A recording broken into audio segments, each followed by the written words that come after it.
KPU Riau membolehkan setiap partai politik mengganti bakal caleg yang telah mereka daftarkan. Pergantian ini hanya bisa dilakukan oleh partai politik yang bersangkutan yang dilengkapi dengan surat keputusan dari DPP partai tersebut. Dalam mengganti bakal caleg yang telah didaftarkan, setiap partai politik harus memenuhi beberapa kriteria atau syarat tertentu.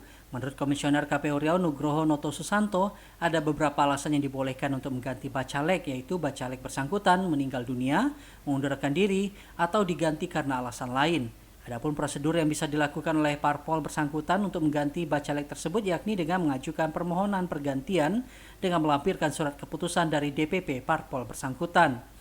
Nah, yang pertama adalah mengundurkan diri. Kalau misalnya ada calon yang dia mengundurkan diri dari partai tertentu misalnya, maka itu bisa diajukan pergantian begitu. Tentu saja dia melampirkan surat pengunduran dirinya.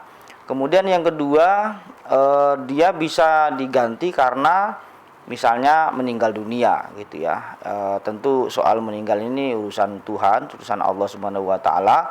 Tapi kalau dalam masa proses pencalonan sekarang ini misalnya dia meninggal dunia, sementara DCS belum diterbitkan, DCT belum diterbitkan oleh KPU, maka masih ada peluang untuk dilakukan pergantian gitu.